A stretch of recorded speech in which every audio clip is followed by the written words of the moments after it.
ओम नमः शिवाय गुरवे सच्चिदानंदमूर्तये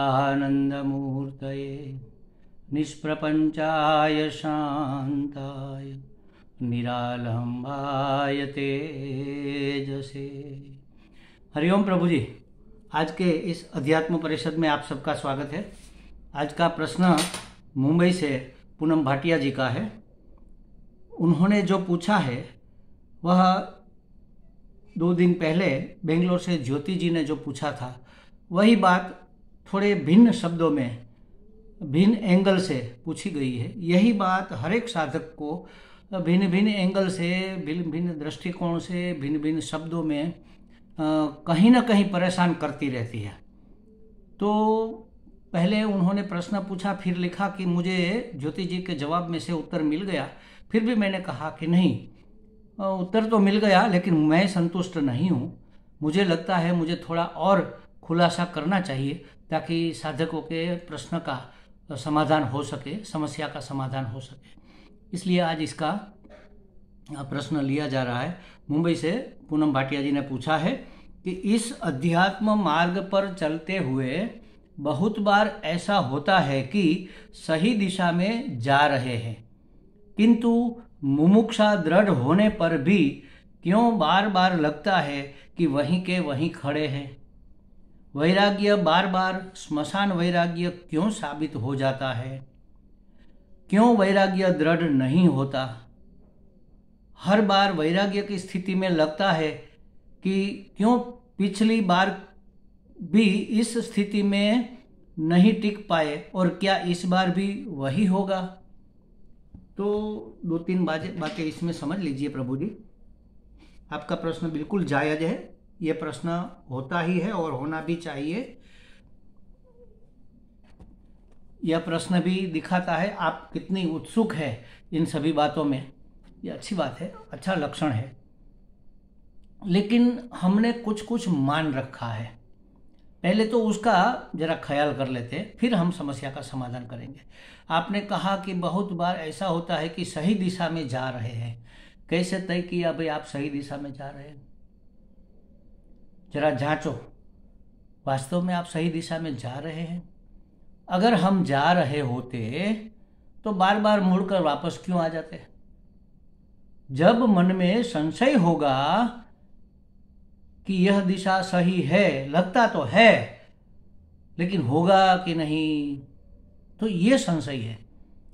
एक मैं व्यवहार सत्ता की बात बताता हूँ। हमारे एक छोटे भाई है, जब उसकी बेटी का एंगेजमेंट हुआ, सब जांच परख कर देखभाल कर हमने एंगेजमेंट किया था। मैं भी पहचानता था सामने वाले पार्टी को, वो भी पहचानते थे और सभी सगे संबंधियों के भी बहुत अच्छे अभिप्राय आए। तो फाइनलाइज हो गया कि चलो इस डेट को हम ये कर लेते हैं, एंगेजमेंट का कार्यक्रम। फिर हम एक बार उसको मिलने गए। ये हमारे पूर्वाश्रम की बात है। हमने कहा बहुत अच्छी बात है, हमें जो चाहिए था वह मिल गया। तो थोड़े मेरे जो छोटे भाई है थोड़े ढीले पोचे हैं, थोड़े निराशावादी भी है। उसने कहा हाँ अभी तो सब ठीक लग रहा है। मतलब यह है कि अभी तो सब ठीक लग रहा है, आगे ठीक होगा कि नहीं संशय है। फिर मैंने डांट दिया उसको, अरे ऐसी नेगेटिव बातें या ऐसी कमजोर बातें दिमाग में लाते ही क्यों हो? 1000 बार जांच लो, किसने मना किया है? लेकिन फिर एक दृढ़ निश्चय हो जाना चाहिए कि नहीं बस यही सही है। ये है डिसीजन पावर। तो हर एक बात में हम सही डिसीजन लिया है, डिसीजन तो ले लेते हैं लेकिन हमारा डिसीजन सही है या नहीं, इसमें हम पक्का नहीं होते। इसलिए आपने कहा सही दिशा में जा रहे, तो अगर सही दिशा में कोई जा रहा है तो 3 कदम चलकर 4 कदम वापस नहीं आता। अगर हम 3 कदम आगे चले और 4 कदम वापस मुड़े, फिर 3 कदम आगे चले, फिर 4 कदम वापस मुड़े, तो कब पहुंचेंगे? कभी नहीं।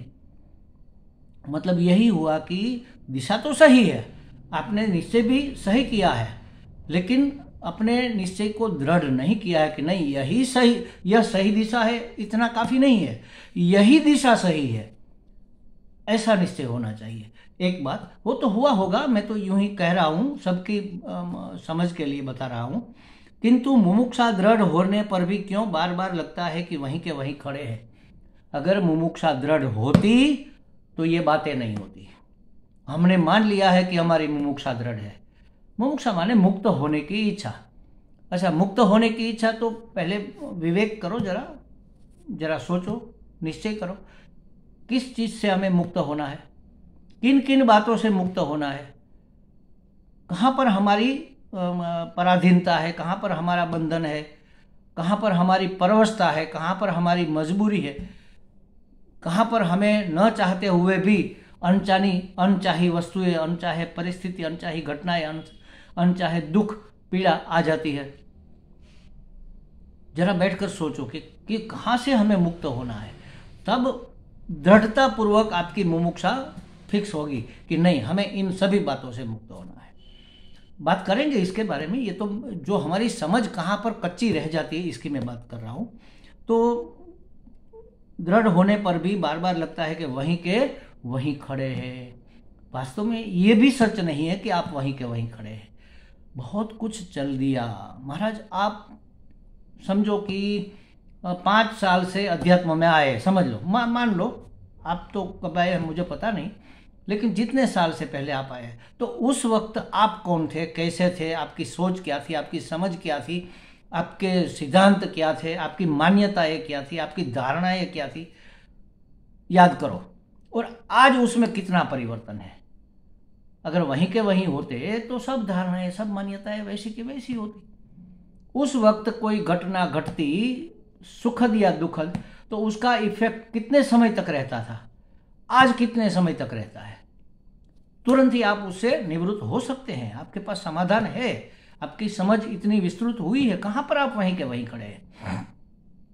लेकिन ये लगता है कि हम वहीं के वहीं खड़े, यही बता रहा है कि आप एकदम तीव्रता से आगे बढ़ना चाहते हैं। बहुत अच्छी बात है, मुझे भी ये सब लगता था। मैंने भी एक बार पूर्वाश्रम में जब मैं साधना करता था, तब अपने गुरु जी से, स्वामी जी से पूछा कि स्वामी जी, इतने सालों से हम ये सब करते हैं लेकिन कुछ होता क्यों नहीं, कुछ हो क्यों नहीं रहा है। तो गुरु जी ने कहा था कि बेटे, होगा होगा, जरूर होगा, और हो भी रहा है। जरा याद करो अपना पूर्व का समय और इस समय। आप एलिवेटर में बैठ गए हैं, लिफ्ट में बैठ गए हैं, कभी ना कभी तो पहुंचेंगे ही। क्यों चिंता कर रहे हैं, बस अपनी साधना चलाते जाओ, इस चिंता को छोड़ो। तो मैं भी आपको यही कहूँगा कि आप वहीं के वहीं नहीं है, कोई साधक वहीं के वहीं नहीं रह सकता। जो हमारा यह वीडियो पहली बार सुन रहा है, जिंदगी में पहली बार अध्यात्म की बातें इस वीडियो के माध्यम से सुन रहा है, वो भी वहीं का वहीं नहीं रह सकता। वो भी 1 कदम 2 कदम आगे बढ़ ही गया, समझ लो। क्यों? क्योंकि उसकी समझ इतनी स्पष्ट हुई। फिर आगे आपने लिखा है कि वैराग्य, बार बार स्मशान वैराग्य क्यों साबित हो जाता है। मतलब जो घटना घटती है उस समय लगता है कि चलो छोड़ो सब झंझट, फिर उसी झंझट में आकर गिरते हैं। इसका कारण है क्यों वैराग्य दृढ़ नहीं होता, इसके बारे में अब हम बात करेंगे। ये आपका प्रश्न है, मुख्य प्रश्न तो आपका यह है कि हमारा वैराग्य दृढ़ क्यों नहीं होता। पिछली बार की स्थिति के अनुसार इस बार भी हम क्या डगमगा जाएंगे, ये समस्या है आपकी, हर एक की है। क्यों वैराग्य दृढ़ नहीं होता? तो देखो महाराज, वैराग्य अगर ऐसे ही किसी घटना के कारण, किसी के कहने से, किसी बात को सुनने से हो गया है, तो वह दृढ़ नहीं होगा, उसको स्मशान वैराग्य कहते हैं। लेकिन विवेक पूर्वक किया हुआ वैराग्य ही दृढ़ होता है। देखो, हमारा जो ये अधिकारित्व के लिए साधन चतुष्टय संपत्ति जो बताई गई ना, वो बहुत महत्वपूर्ण है। उसके बगैर किसी का काम नहीं चल सकता, उसका संपादन किए बगैर समस्याएं रहेगी, ऐसे प्रश्न भी रहेंगे। वो है विवेक, वैराग्य, समदमादि षटक संपत्ति और मुमुक्षा। मुमुक्षा माने मोक्ष की इच्छा। तो आपने ये भी पूछा है कि मुमुक्षा दृढ़ होने पर भी, मुमुक्षा दृढ़ अगर हो गई है तो वह मुमुक्षा जिज्ञासा में परिवर्तित हो जाती है। मुझे मुक्त होना है, अब जिज्ञासा करो कि कैसे मुक्त हुआ जाएगा, क्या है ये सब, जीव क्या है, जगत क्या है, जगदीश क्या है, कौन गुरु है, कौन शिष्य है, मुझे क्या करना है, ये जिज्ञासा होनी चाहिए। ये भी हो गई है आप में, हर एक में हो जाती है, साथ साथ ही ये होता है। लेकिन ये साधन चतुष्टय संपत्ति जब तक हमारे अंदर पूर्ण मात्रा में नहीं आती, तब तक ये प्रश्न रहता है। तो मतलब हम परेशान रहेंगे, हाँ थोड़े बहुत रहेंगे, लेकिन इसका मतलब ये नहीं है कि हमें निराश हो जाए, हम निराश हो जाए। पूर्ण मात्रा में न सही, थोड़ी जितनी मात्रा में आती है उतनी मात्रा में शांति का अनुभव, संतोष का अनुभव होता है, उतना हमारी यात्रा आगे बढ़ती है, अगली मंजिल हम पहुंच सकते हैं।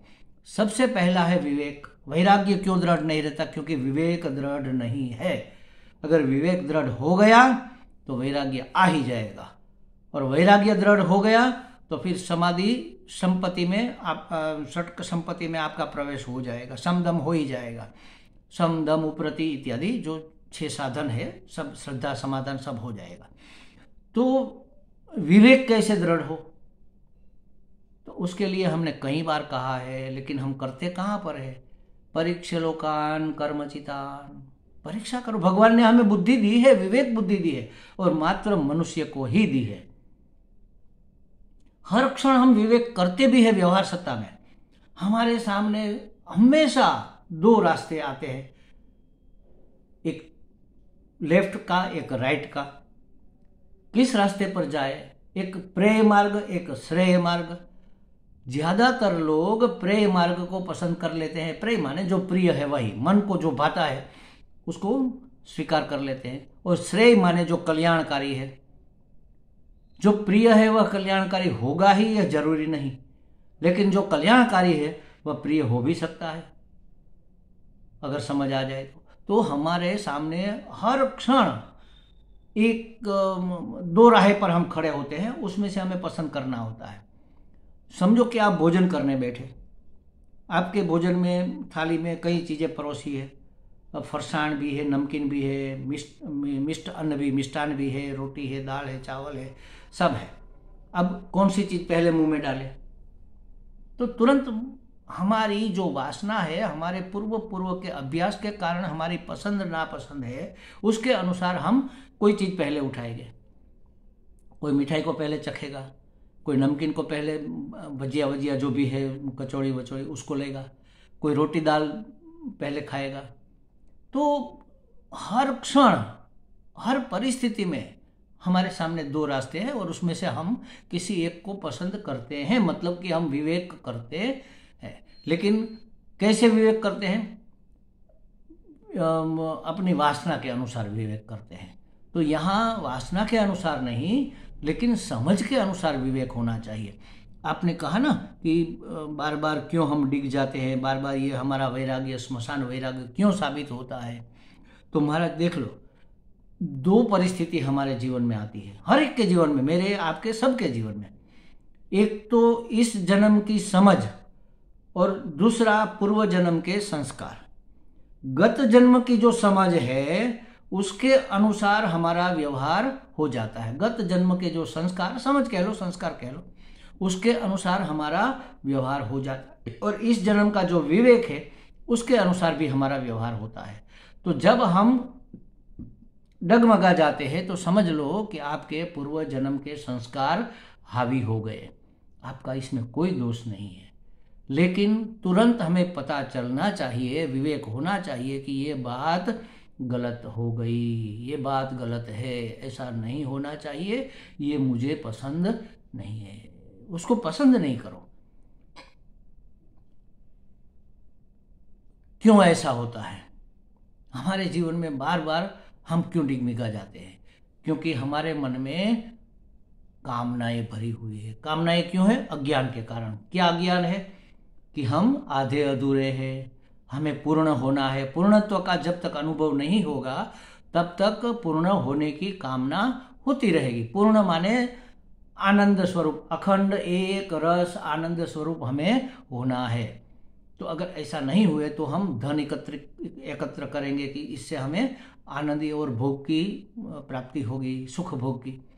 काम, धर्म, अर्थ और काम, ये सब साधन उसके लिए है। लेकिन इनसे निवृत्त होने के बाद मोक्ष हमारा साधन बन जाता है।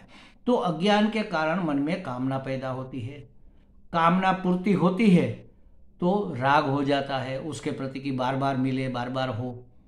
और कामना पूर्ति में विक्षेप होता है तो द्वेष हो जाता है, गुस्सा। जिसने हमें विक्षिप्त किया, बीच में विक्षेप डाला, उसके प्रति हमारा द्वेष हो जाता है। तो ये राग द्वेष कामना के कारण है। कौन सी कामना है? पूर्ण होने की।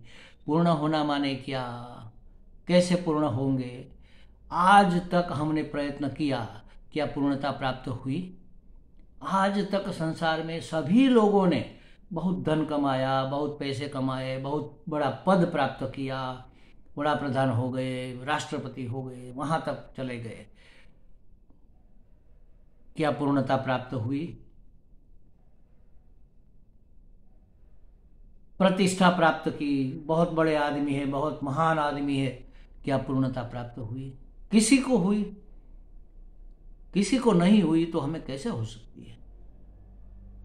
और पूर्णता प्राप्त करने की इच्छा तो है, मतलब इच्छा हमें उसी चीज की होती है जिसका हमें अनुभव है। हमारे गुजरात में समझ लो कि कोई एक आइटम है भोजन के लिए, उसका नाम अगर आपको पता ही नहीं है और मैं उसके बारे में जैसे ऊंधियू बोल दो, ऊंधियू ये तो सबने सुना है, लेकिन ये एक उदाहरण के लिए, तो जिसने ये शब्द नहीं सुना है हम कहेंगे कि आप ऊंधियू खाओगे, तो वो कहेंगे वो क्या होता है, आप ऊंधियू लोगे ये कहेंगे, तो वो क्या समझेगा कि ये खाने की चीज है, लोगे मतलब ये पहनने की चीज है, ये धारण करने की चीज है, क्या चीज है, ये माला वाला ऐसा कुछ है, क्या है? तो जिसका हमें अनुभव नहीं है, परिचय नहीं है, उसकी इच्छा नहीं होती। हमें पूर्ण होने की इच्छा हो रही है, इसका मतलब यही है कि हम उसका कहीं ना कहीं कभी न कभी अनुभव करते हैं।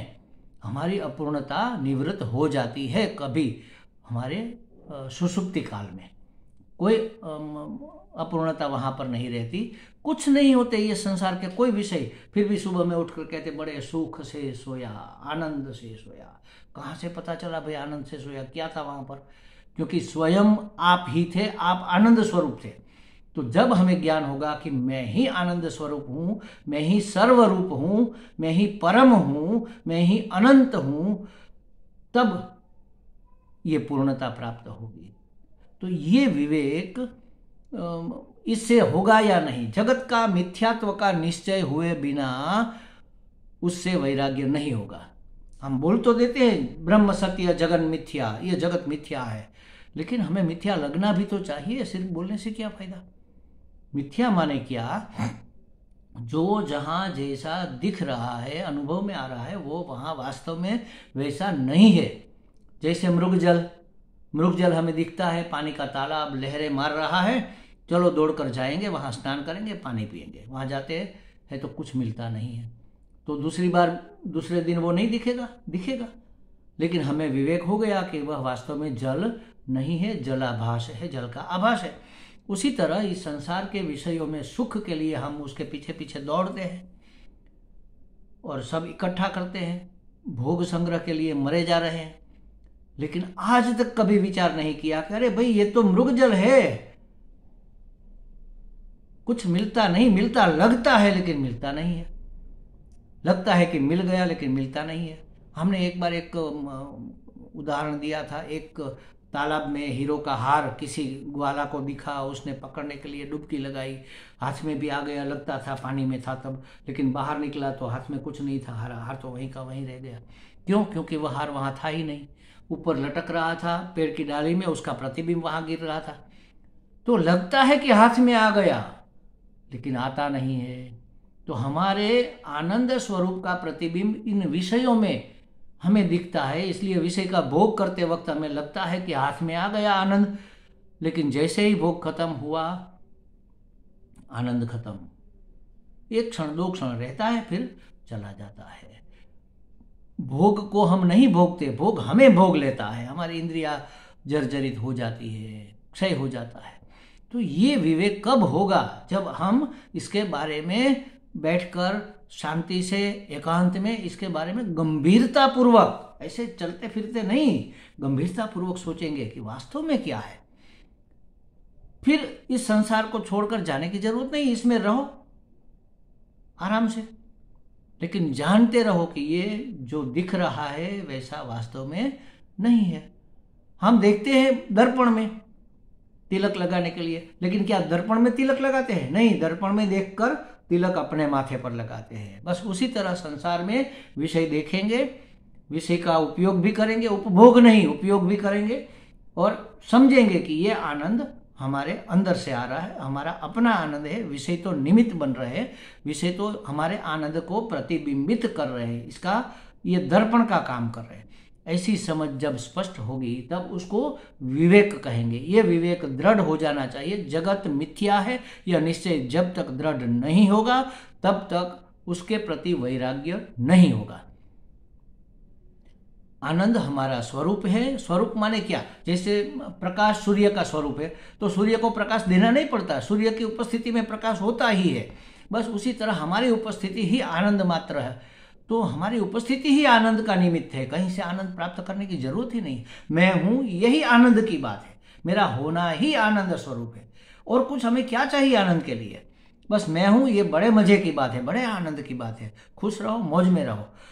अगर ऐसी धारणा बन गई, ऐसा दृढ़ निश्चय हो गया कि संसार के विषय मिथ्या है, सुख उसमें नहीं है, ये सत्य नहीं है, इसमें से सुख आसक्ति हमें भ्रम के कारण हो रही है, इस भ्रम का निवारण जब होगा तब विवेक दृढ़ होगा। विवेक दृढ़ होगा तो वैराग्य अपने आप टिकने वाला, टिकाऊ वैराग्य हो जाएगा। आपकी चिंता बिल्कुल जायज है, लेकिन जो हो रहा है वैराग्य कभी कभी हमारा छूटता जा रहा है, वह पूर्व के जन्मों की समझ के अनुसार है। इस जन्म की समझ अलग है तो तुरंत हमें याद आ जाता। आपको याद आ गया ना, वैराग्य टिक नहीं रहा है, ये इस जन्म की समझ है। लेकिन पूर्व की अनेक वासनाओं को लेकर आए हैं। हमारा वासनात्मक आवेगात्मक व्यवहार हो जाता है, विवेकात्मक नहीं हो पाता। आप देखना, सुबह से लेकर रात तक जरा नोंद करो अपने आप के व्यवहार की। कितनी क्रियाएं हमने आवेगात्मक प्रतिक्रिया के रूप में कर दी और कितनी क्रियाएं हमने विवेकपूर्वक क्रिया के रूप में कर दी। तो ज़्यादातर तो प्रतिक्रिया ही हम प्रतिघोष ही करते हैं, ज़्यादातर तो हम आवेगात्मक व्यवहार कर देते हैं। विवेक तो कभी कभार हो पाता है क्योंकि ये पूर्व की वासना है। तो धीरे धीरे जैसे समझ स्पष्ट होगी तब ये वैराग्य भी दृढ़ हो जाएगा। इसमें कोई दिक्कत वाली बात नहीं है। हमें लगता है पूनम जी को और कई साधकों को काफ़ी कुछ स्पष्टता हो गई होगी। हरि ओम।